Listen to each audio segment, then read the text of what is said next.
Алашқа сәлем, сендермен Тамерланс, және бұл сұрақ-жауап блогы. Бүгінгі сұрағымыз шашты әңгімесімен байланысты болады. Бұл сұрақты маған Инстаграмда сұраған. Сұрағымыз осындай болады. Шығармада кездескен түрікмендер мен қазақтардың ортақ және ерекшелік бейнелерін жинақтап жаза аласыз ба? То есть, можете ли вы написать схожие и отличительные образы туркменов и казахов, которые можно встретить в произведении Шашты? Бұл видеоның сценарийіне сілтемені және бұл сұрағымыздың жауабын видеоның астында көре аласыңдар. Және жауабымыз осындай болады. Мен бұл шығармада кездескен екі халықтың 7 ұқсастық пен 3 ерекшелігін таптым. Біріншіден біз ұқсастықтарды табамыз, одан кейін ерекшеліктерді талдайтын боламыз. Ұқсастықтары.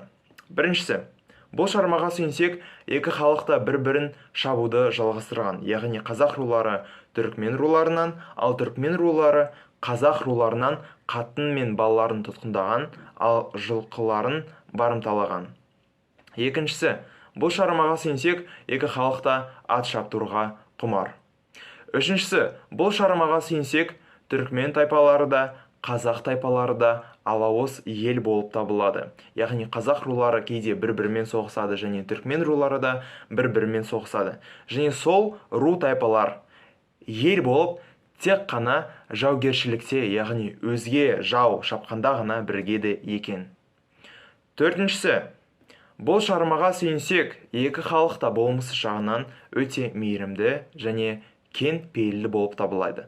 Алайда екі халық та тұтқынға түскен жауға өте қатал қарайды. Бесіншісі, бұл шығармаға сүйенсек, екі халықтың салт дәстүрлері бір-бірімен ұқсас болып келеді. Біріншіден, текті түрікмен жігіті текті әйелді таңдайды, ал жағдайы нашар түрікмен жігіті жесір әйелді алады. Екіншіден, түрікмен қызы жетім қалса, онда оны малы бар адамға айттырады.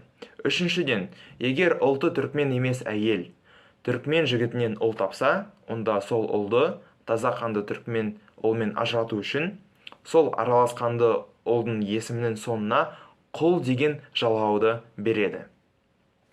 Алтыншысы, Атажан бай ат шаптырғанда оған өз қос жүйрік тұлпарлары үшін шабандоздар керек болған. Атажан бай сол үшін Кенжебекті таңдап, оны тірі қалдырған. Шығармаға сүйенсек, түрікменнің теке руы қазақ сияқты обал сауапты біледі. Тірі жанды жайдан жай өлтірмейді. Олар сол жанды белгілі бір мақсат үшін қалдырада алады. Бұл шығармаға сүйенсек, екі халық түбі жағынан өте ұқсас болып келеді. Түрікменнің теке руы бар және қазақтың қанлы, жалайыр, шапрашты мен тобықты руларының ішінде теке руы бар.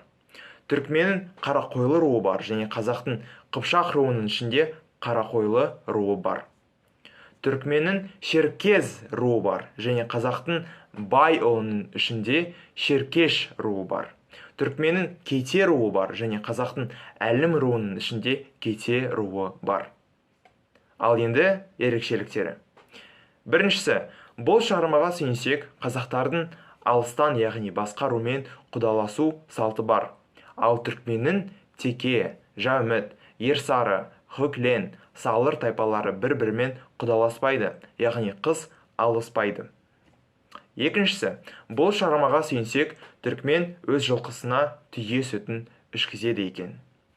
Үшіншісі, бұл шығармаға сүйенсек, түрікмен өз жылқысын сумен емес, құммен тазалайды екен. Өйткені жылқыны құммен аунатса, онда жылқының түгі жылтырайды екен. Ал енді мен жауапты орысшаға аударайын. В произведении я нашел 7 сходств двух народов и 3 отличия. Сначала мы пройдемся по сходствам, а после разберем отличия. Сходство.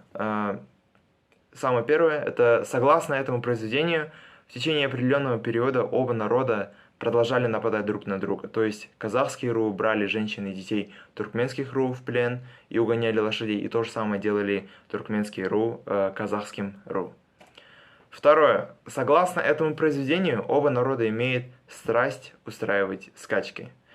Третье. Согласно этому произведению, племена обоих народов часто враждуют между собой не только как казахи против туркменов, но и казахи с другими казахами и туркмены с другими туркменами. И очень часто эти племена объединяются между собой только во времена набега врагов, то есть когда совершенно другой враг угрожает всей нации. Четвертое. Согласно этому произведению, по натуре оба народа очень милосердны и добродушны, но также они очень строги к своим врагам, которые попали в плен. Пятое. Согласно этому произведению, традиции двух народов очень схожи между собой. Во-первых, мужчина-туркмен знатного рода берет себе туркменку, которая тоже знатного происхождения, в жены. В то время как нищий мужчина-туркмен выбирает необеспеченную женщину-туркменку. Во-вторых, если девушка-туркменка становится вдовой, то ее должны сватать обеспеченному человеку, у которого есть скот. В-третьих, если женщина, которая по нации не туркменка, родит сына от этнического туркмена, к имени этого метиса нужно добавить окончание «кул», дабы не спутать его с чистокровным туркменским парнем. Шестое. Когда Атажан-бай устраивал скачки, ему нужно было найти наездников для своей пары быстрых скакунов. Для этого Атажан-бай выбрал Кенжебека и, собственно, поэтому оставил его в живых. Согласно этому произведению, туркменский ру Теке, как и казахский ру, знает про грех и благо. Обычно этот ру просто так не убивает человека. Ру оставляет его для какой-либо цели. И седьмое. Согласно этому произведению, оба народа очень схожи по родословию. У туркменов есть ру Теке, а у казахов внутри ру Канлы, Жалайыр, Шапрашты и Тобыхты тоже есть ру Теке. У туркменов есть ру Карахойлы, и у казахов внутри ру Кыпшак есть ру Карахойлы. У туркменов есть ру Черкез, в то время как у казахов внутри ру Байулы есть ру Черкеш. Ру под названием Теке присутствует как и среди туркменов, так и среди казахского ру Алем. А теперь пройдемся по отличиям. Первое. Согласно этому произведению, у казахов есть обычай сватовства с другими ру. А вот туркменские ру, такие как Теке, Жаумет, Ерсара, Гөклен и Салар, не устраивают сватовство между собой. Второе. Согласно этому произведению, туркмены дают пить коровье молоко своим лошадям. Третье. Согласно этому произведению, туркмены чистят своих лошадей не водой, а песком, потому что если валять лошадь в песок, то шерсть лошади начнет блестеть.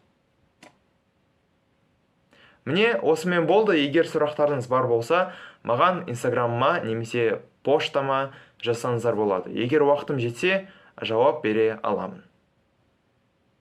Құрметті қыздар, 8-ші наурыз мерекесі құтты болсын. Сау болыңыз.